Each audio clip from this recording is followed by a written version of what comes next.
आज की वीडियो में हम देखेंगे 100 एमसीक्यू। ये रिलेटेड होंगे मुख्यतः सोवियत संघ के विघटन के बाद बने सीआईएस से, शॉक थेरेपी से और भारत रूस संबंधों से। आइए इसको अब शुरू करते हैं।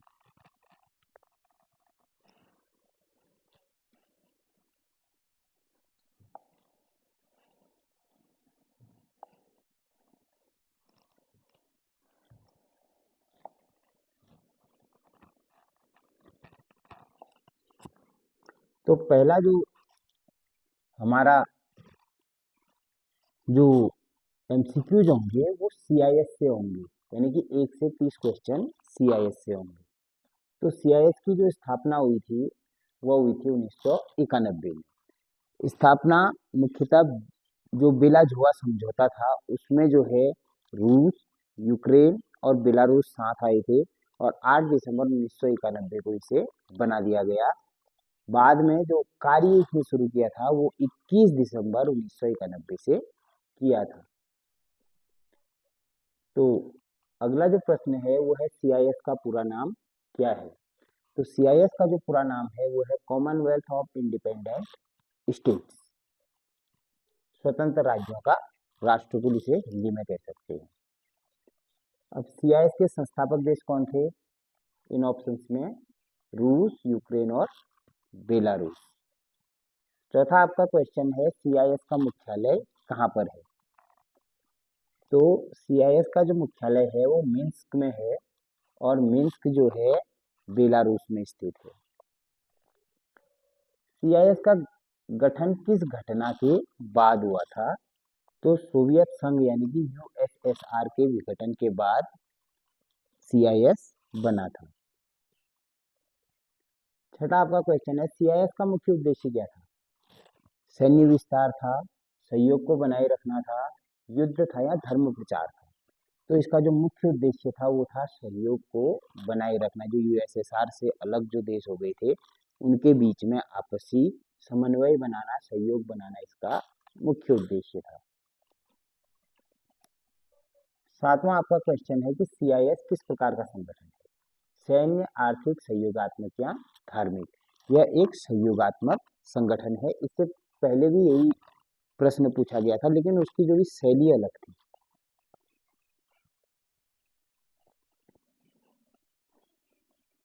आठवां प्रश्न है सीआईएस की स्थापना किस समझौते से हुई? इसमें बहुत सारे जो है समझौते दिए हैं, Paris treaty, Minsk agreement, London pact या जेनेवा पैक्ट। तो मुख्य रूप से मिन्स्क एग्रीमेंट जो है उसके बाद जो है इसकी स्थापना हुई थी। सीआईएस में सदस्य देश किस क्षेत्र से हैं? यानी कि सीआईएस में जो देश हैं वो किन महाद्वीपों से हैं? तो वह मुख्यतः यूरोप और एशिया महाद्वीप से हैं। अगला जो प्रश्न है वो है सीआईएस का एक प्रमुख उद्देश्य था व्यापार रोकना, आर्थिक सहयोग बढ़ाना, युद्ध करना या सेना बनाना। तो इसका मुख्य उद्देश्य क्या था? यूएसएसआर के देशों के बीच आर्थिक सहयोग को बढ़ाना। सीआईएस का गठन किस महीने हुआ था ये हम आपको डेट सहित बता चुके हैं। तो दिसंबर में इसका गठन किया गया था।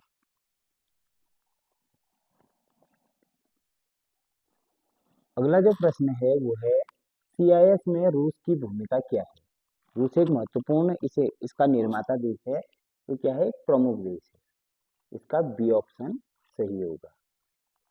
अगला जो प्रश्न है सीआईएस में कौन सा देश शामिल है? 4 ऑप्शन दिए गए हैं, फ्रांस, जर्मनी, कजाकिस्तान और जापान। तो इसमें जो आंसर होगा वो होगा कजाकिस्तान, क्योंकि ये सीआईएस में एक शामिल देश था, ये तीनों नहीं थे। सीआईएस का संबंध किससे है? नाटो से है, ईयू से है, यूएसएसआर से है, यूएन से है? तो यूएसएसआर के बाद सीआईएस बना था, तो सीआईएस का संबंध मुख्यतः यूएसएसआर से ही है। अब सीआईएस का मुख्य उद्देश्य क्या था? सैन्य गठबंधन, पूर्ण स्वतंत्रता रोकना, सहयोग और स्थिरता, युद्ध। तो उन देशों के बीच यूएसएसआर के विघटित होने के बाद जो देश बने थे उनके बीच सहयोग और स्थिरता प्रदान करना इसका मुख्य उद्देश्य था। सीआईएस में कौन सा देश नहीं है? 4 देश दिए गए हैं, रूस, बेलारूस, जापान और उज्बेकिस्तान। तो इसमें ये तीनों है और जापान इसमें शामिल नहीं था। सीआईएस का गठन किन देशों ने किया? 3 देश थे मुख्यतः, रूस, यूक्रेन, बेलारूस। तो 3 देशों ने इसका गठन किया था। सीआईएस का गठन किस स्थान पर हुआ था? मॉस्को, मिन्स्क, कीव या ताशकंद? तो मिन्स्क में हुआ था। मिन्स्क में जो है सीआईएस का मुख्यालय भी है।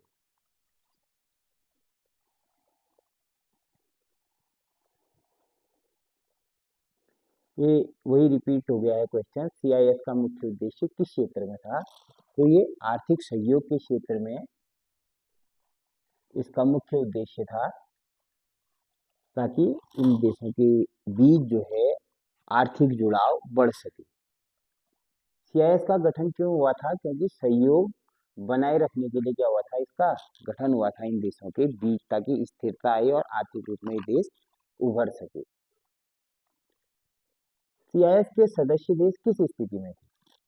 ये विकसित थे, नए स्वतंत्र देश थे, उपनिवेश थे या सैन्य राज्य था?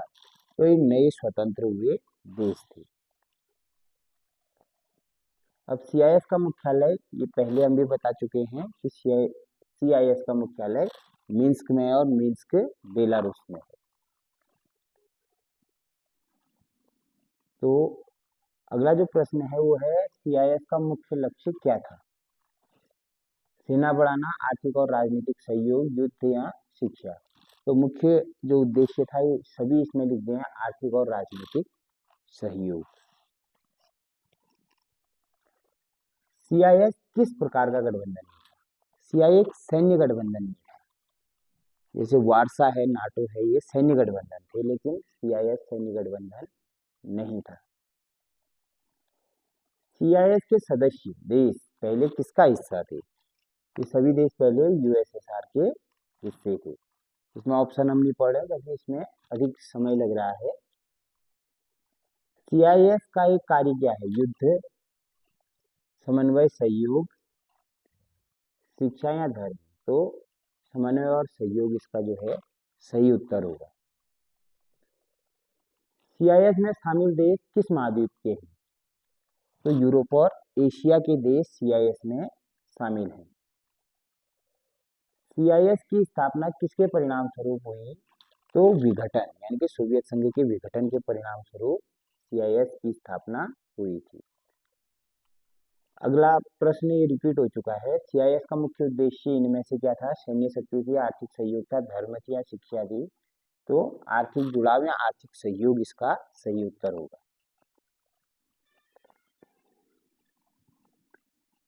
अगला है, सीआईएस का गठन किस वर्ष के अंत में हुआ? तो दिसंबर में हुआ था 1991 में। तो ये थे 30 प्रश्न जो कि संबंधित थे राष्ट्रकुल से, सीआईएस से। अगले जो 31 से 30 प्रश्न हैं वो हैं शॉक थेरेपी पर आधारित। सबसे पहले जो शॉक थेरेपी थी वो किस क्षेत्र से संबंधित थी? चिकित्सा से, अर्थव्यवस्था से, शिक्षा से या खेल से? तो इसका बी उत्तर सही होगा, ये अर्थव्यवस्था से संबंधित थी शॉक थेरेपी। शॉक थेरेपी क्यों लागू की गई थी? इसका मुख्य उद्देश्य क्या था? समाजवाद, पूंजीवाद लागू करना, युद्ध या कृषि? तो इसमें समाजवाद को हटा के पूंजीवाद लागू करना, ये शॉक थेरेपी का मुख्य उद्देश्य था। शॉक थेरेपी में पहला कदम क्या था? निजीकरण, सरकारीकरण, युद्ध या शिक्षा? तो शॉक थेरेपी क्या चाहती थी? पूंजीवाद आए, यानी कि निजीकरण हो।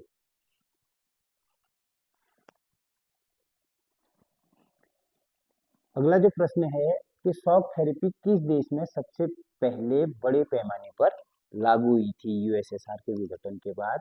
तो ये सबसे अधिक रूस में लागू हुई थी, हालांकि पोलैंड में भी ये लागू हुई थी। अगला प्रश्न देख लेते हैं, शॉक थेरेपी का संबंध किस प्रकार की अर्थव्यवस्था से है? बाजार आधारित, यानी कि पूंजीवादी अर्थव्यवस्था से। शॉक थेरेपी में सरकार की क्या भूमिका होती है, यानी कि सरकार के कार्य कितने होते हैं, सीमित होते हैं, बहुत कम होते हैं, यानी कि सरकार की भूमिका क्या हुई, कम हो गई थी, यानी कि सरकार का नियंत्रण कम किया गया था। 37वां क्वेश्चन देखते हैं, शॉक थेरेपी में लिबरलाइजेशन क्या होता है, यानी कि लिबरल होना, उदारवाद जिसको हम कहते हैं, तो उदारवाद में क्या होगा, नियंत्रण बढ़ाया जाएगा, नियंत्रण हटाया जाएगा, टैक्स बढ़ाया जाएगा, कर बढ़ाया जाएगा, या सेना बढ़ाई जाएगी। तो इसमें बी ऑप्शन आपका बाजार को स्वतंत्र करना, यानी कि जो आपका बी ऑप्शन देख लेते हैं, यानी कि नियंत्रण को हटाया जाएगा। शॉक थेरेपी के दौरान किस क्षेत्र को विदेशी निवेश के लिए खोला गया, मुख्यतः यूएसएसआर में, केवल कृषि, केवल शिक्षा, लगभग सभी आर्थिक क्षेत्र, केवल रक्षा। तो सभी आर्थिक क्षेत्र जहाँ समाजवाद लागू था वहाँ पूंजीवाद लागू किया गया और वहाँ विदेशी निवेश को लाया गया। फॉरेन इन्वेस्टमेंट के लिए क्या किया गया, बाजार खोला गया, यानी कि विदेशी निवेश। शॉक थेरेपी में मुद्रा का अवमूल्यन क्यों हुआ, यानी कि मुद्रा गिर गई थी रूस की, क्यों गिरी थी, क्योंकि सरकार मजबूत थी, बाजार खुल गया और अस्थिरता बढ़ी, उत्पादन बढ़ा, निर्यात बढ़ा। मुख्यतः अचानक बदलाव से क्या हुआ था, बाजार खुल गया था विदेशी कंपनियों के लिए, अस्थिरता बढ़ी थी, जिस कारण क्या हुआ, मुद्रा का अवमूल्यन हुआ, मुद्रा का वो मूल्य है वो कम हुआ था। अब जो शॉक थेरेपी के कारण किस वर्ग पर सबसे अधिक प्रभाव पड़ा था, अमीर, मध्यम, गरीब या नेता। सबसे ज्यादा जो स्थिति खराब हुई थी वो थी गरीबों की, क्योंकि महंगाई बढ़ गई थी और सरकार से मिलने वाली सब्सिडी छूट का इन्हें फायदा नहीं मिल पाया।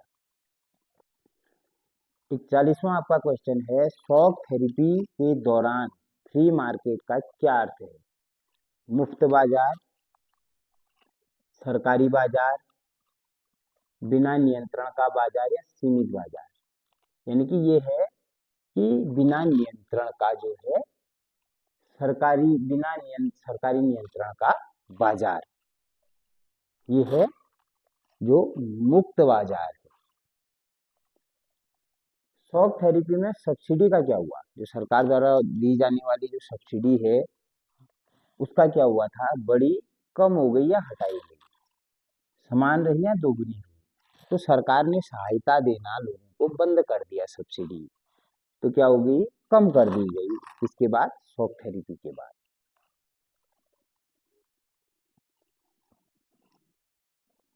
अगला जो प्रश्न है वो है, शॉक थेरेपी का असर किस समय सबसे अधिक दिखा, 1970 में, 80 में, 90 में या सन 2000 में। तो 1990 में सबसे अधिक शॉक थेरेपी का असर देखा गया। शॉक थेरेपी के दौरान किस प्रकार की कंपनियां उभरी सोवियत संघ में, सरकारी, निजी, सैन्य या विदेशी। तो शॉक थेरेपी मतलब पूंजीवाद, और पूंजीवाद में निजी लोगों के हाथ में संपत्ति होती है, तो कौन सी कंपनियां, निजी कंपनियां। ये है आपका 46वां क्वेश्चन। अगला है, शॉक थेरेपी के कारण सामाजिक स्थिति पर क्या असर पड़ा, समानता बढ़ी, असमानता बढ़ी, स्थिरता आई या कुछ भी नहीं। तो शॉक थेरेपी के दौरान अमीर लोग अमीर होते गए और गरीब लोग मुसीबत में फंसे और गरीब हुए, तो अमीर और गरीब में असमानता बढ़ी थी उस समय, वो समान नहीं हो पाई थी। शॉक थेरेपी के दौरान कीमतें क्यों बढ़ी, उत्पादन बढ़ा, नियंत्रण हट गया, कर घटा या व्यापार बंद हुआ। इससे पहले समाजवाद में कीमतें सरकार नियंत्रित करती थी, लेकिन अब सरकार का नियंत्रण हट गया, तो क्या हुआ, सरकार ने कीमतें नियंत्रित नहीं की थी। अब शॉक थेरेपी के दौरान जो कंपटीशन है वो कैसा था, कम था, ज्यादा था, खत्म हुआ था या समान रहा था। निजी कंपनियां सोवियत संघ में आई और प्रतिस्पर्धा बढ़ गई थी, यानी कि बड़ा था कंपटीशन शॉक थेरेपी के बाद। आपका 50वां क्वेश्चन है, शॉक थेरेपी के कारण कौन सा वर्ग सबसे ज्यादा अमीर बना। इसके ऑप्शन है, किसान है, मजदूर है, ओलिगार्क्स है या शिक्षक है। तो निजीकरण से जो अमीर लोग बने थे वो ओलिगार्क्स थे। अगला क्वेश्चन है, शॉक थेरेपी के दौरान किस क्षेत्र में गिरावट आई थी? निजी क्षेत्र में, सरकारी उद्योगों में, शिक्षा में या विज्ञान में? तो सरकारी उद्योग इसमें कमजोर हुए थे, किसमें? शॉक थेरेपी के दौरान। शॉक थेरेपी की आलोचना लिखी। ये धीमी प्रक्रिया थी, बहुत तेज बदलाव हुआ था, कम असर पड़ा था, शिक्षा पर असर पड़ा था। तो इसका सही उत्तर है बदलाव अचानक से आ गया था। शॉक थेरेपी के दौरान कौन सी नीति अपनाई गई? नियंत्रण की नीति, खुली बाजार की नीति, बंद अर्थव्यवस्था या सैन्य नीति? तो मार्केट को ओपन कर दिया गया, यानी कि खुली बाजार की नीति। अगला जो प्रश्न है वो है, शॉक थेरेपी में कौन सा तत्व शामिल नहीं था? 4 तत्व दे रखे हैं, निजीकरण, उदारीकरण, वैश्वीकरण या सरकारी नियंत्रण बढ़ाना। तो इसमें सरकारी नियंत्रण को समाप्त कर दिया गया। अगला आपका क्वेश्चन है, शॉक थेरेपी के कारण किस प्रकार की अर्थव्यवस्था बनी थी? तो ये पूंजीवादी अर्थव्यवस्था बनी थी। जो विश्व था अब कैपिटलिज्म की ओर जा रहा था।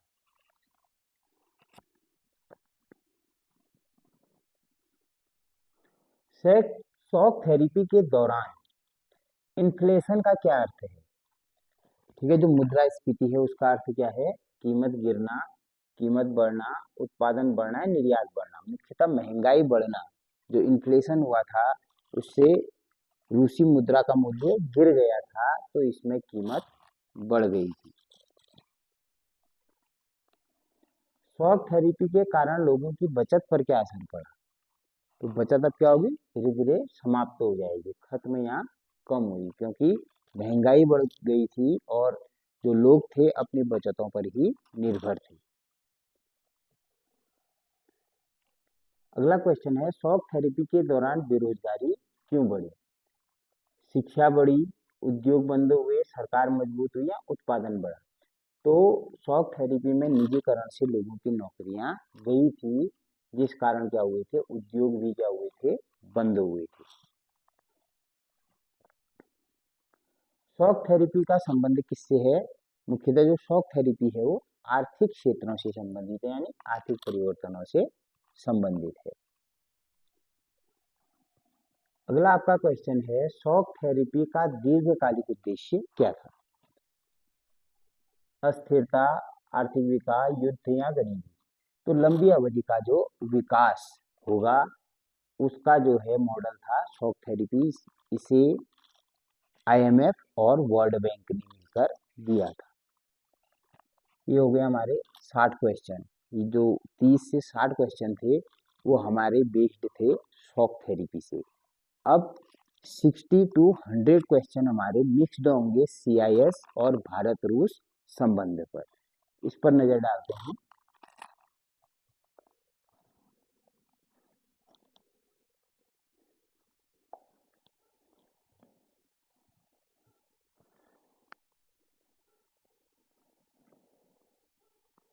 उन्नीस सौ इकहत्तर में भारत और सोवियत संघ के बीच जो संधि हुई, उस संधि का जो नाम है वो क्या है? शांति संधि, मैत्री और सहयोग संधि, व्यापार संधि या सैन्य समझौता? तो ये जो संधि है इसे मैत्री और सहयोग संधि के नाम से भी जाना जाता है। अगला क्वेश्चन है, 1971 की संधि के समय सोवियत संघ के नेता कौन थे? स्टॉलिन, ख्रुश्चेव, ब्रेजनेव या गोर्बाचेव? तो उस समय लियोनिड ब्रेजनेव वहां के जो है राष्ट्रपति थे USSR के 1971 की संधि में। तो 1971 की जो संधि हुई थी उसका प्रमुख उद्देश्य क्या था? शिक्षा सुधार थी, सांस्कृतिक आदान प्रदान था, रणनीतिक सहयोग को बढ़ाना था या खेल सहयोग को बढ़ाना था? तो मुख्यतः जो है रणनीतिक सहयोग को दोनों देश मिलके आपस में बढ़ा रहे थे। 1971 की संधि के तहत दोनों देशों ने क्या वादा किया था? भारत ने और सोवियत संघ ने युद्ध करना, एक दूसरे की मदद करना, व्यापार रोकना या सीमाएं बदलना। तो संकट में सहयोग का वादा जो है दोनों देशों ने किया था। 1971 युद्ध के समय भारत को किस क्षेत्र में सबसे ज्यादा फायदा मिला? 1971 के भारत पाक युद्ध में सबसे अधिक जो फायदा सोवियत संघ का मिला वो कूटनीतिक सहयोग में मिला, क्योंकि अंतर्राष्ट्रीय स्तर पर इसका समर्थन सोवियत संघ ने किया था। अगला प्रश्न है 1971 में भारत के खिलाफ कौन सा देश प्रमुख रूप से था? पाकिस्तान था, क्योंकि भारत पाक युद्ध चल रहा था। 1971 युद्ध के दौरान सोवियत संघ ने किस प्रकार का समर्थन दिया? कूटनीतिक समर्थन दिया था भारत को, और यूएन में जो है भारत का पक्ष रखा था किसने? सोवियत संघ ने, यानी कि भारत ने जो पक्ष रखा था उसमें अपना समर्थन किसने दिया था? सोवियत संघ ने।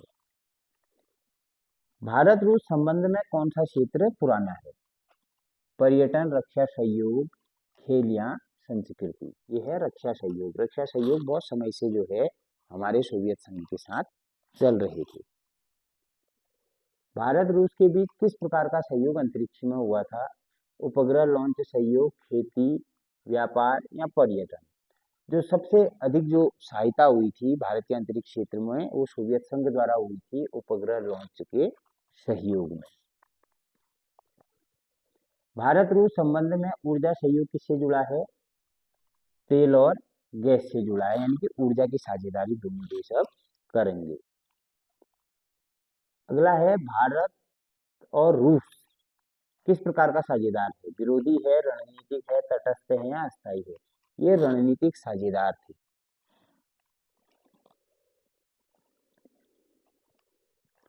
अब जब यूएसएसआर का विघटन होगा तो भारत का भी जो है कहीं ना कहीं उससे रिलेशन था, यानी कि भारत पर भी उसका प्रभाव पड़ेगा। तो सोवियत विघटन के बाद भारत ने किस देश से संबंध जारी रखे?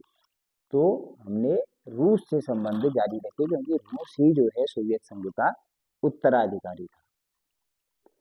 75वां आपका क्वेश्चन है भारत रूस संबंध में रक्षा क्षेत्र क्यों महत्वपूर्ण है? क्योंकि हमारे लिए सबसे बड़े हथियार की आपूर्तिकर्ता रूस ही था और वर्तमान में भी है। तो रूस क्या है? प्रमुख रक्षा सप्लायर है भारत का। 1971 की संधि का भारत की विदेश नीति पर क्या प्रभाव पड़ा?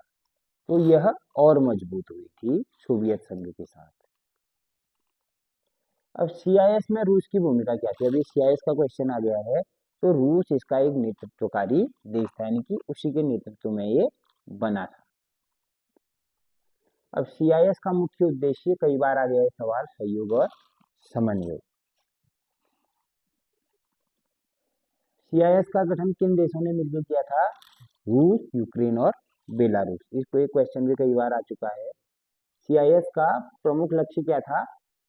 वो था आर्थिक सहयोग, सभी देशों के बीच आर्थिक सहयोग। 81वां प्रश्न है भारत रूस संबंध में कौन सा क्षेत्र नया उभर रहा है? खेल, डिजिटल और टेक्नोलॉजी सहयोग, कृषि या पर्यटन? आज भी जो है डिजिटल और टेक्नोलॉजी जो सहयोग है भारत और रूस के बीच में बढ़ रहा है। भारत रूस जो संबंध है उसमें रूस भारत को किस प्रकार सहायता देता है? शिक्षा, रक्षा और ऊर्जा, खेल या कृषि? मुख्यतः रक्षा और ऊर्जा में जो है रूस भारत को अभी भी सहयोग देता है। संधि के दौरान भारत की सबसे बड़ी चिंता क्या थी? 1971 की शिक्षा थी, सुरक्षा का खतरा था, खेल था या कृषि थी? सबसे पहले पाकिस्तान में अस्थिरता, उसके बाद विश्व की जो ताकतें हैं चीन और अमेरिका का भारत पर दबाव, जिस कारण जो है सुरक्षा का खतरा बढ़ गया था, और ये भारत की क्या थी? सबसे बड़ी चिंता थी। 1971 में भारत को किससे खतरा था? चीन से, पाकिस्तान और उसके सहयोगी देश, नेपाल या श्रीलंका? मुख्यतः उसको खतरा था पाकिस्तान और उसके सहयोगी देशों से।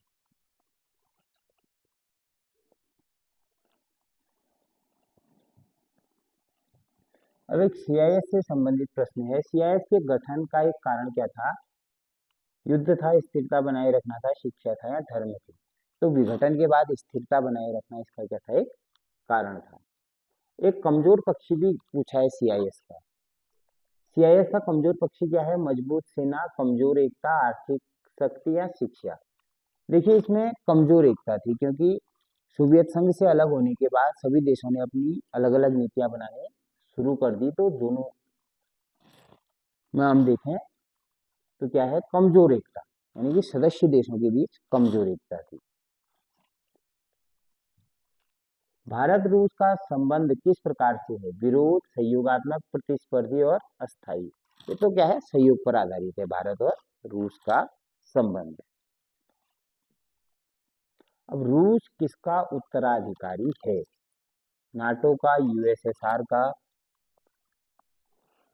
ईयू का या यूएन का? तो ये उत्तराधिकारी बना यूएसएसआर का, जो कि बाद में टूट गया और रूस इसका उत्तराधिकारी बना था।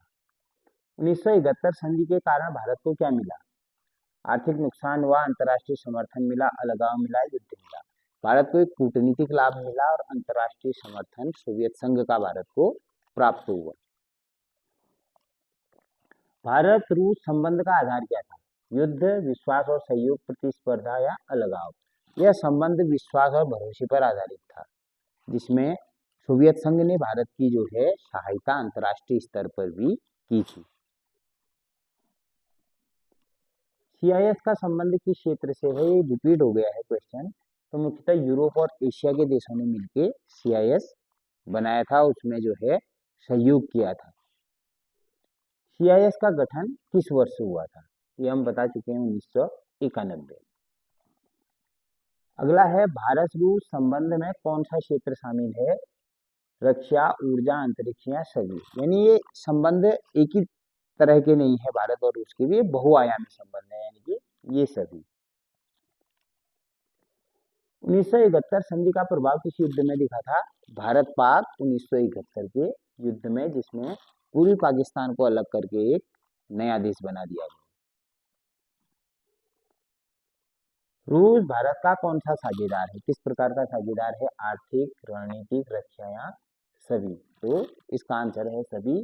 सभी क्षेत्रों में रूस भारत का साझेदार है।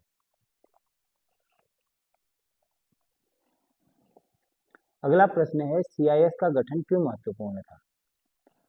क्योंकि सभी देशों के बीच आपसी एकता को बनाए रखने के लिए। कुछ क्वेश्चन इसमें रिपीट हुए, 96 क्वेश्चन भी रिपीट है। अब 1971 की संधि का भारत की सुरक्षा पर क्या प्रभाव पड़ा था? तो सुरक्षा भारत की और मजबूत हुई। अगला है 98वां क्वेश्चन है, भारत रूस संबंध आज कैसे हैं? आज भारत और रूस के संबंध काफी मजबूत हैं। सीआईएस में कौन से देश सम्मिलित थे? पुराने उपनिवेश, नए स्वतंत्र देश, विकसित देश या सैन्य देश, यानी कि नव स्वतंत्र देश, यानी कि जो यूएसएसआर से क्या हुए थे, अलग हुए थे। आपका अंतिम प्रश्न है, 1971 संधि का सबसे बड़ा परिणाम क्या था? युद्ध में भारत हार गया था, कूटनीतिक सफलता मिली थी, आर्थिक नुकसान हुआ था, अलगाव हुआ था, तो भारत को अंतर्राष्ट्रीय समर्थन मिला था। तो ये थे आज के 100 एमसीक्यूज, जो कि संबंधित थे सीआईएस से, शॉक थेरेपी से और भारत रूस संबंध से।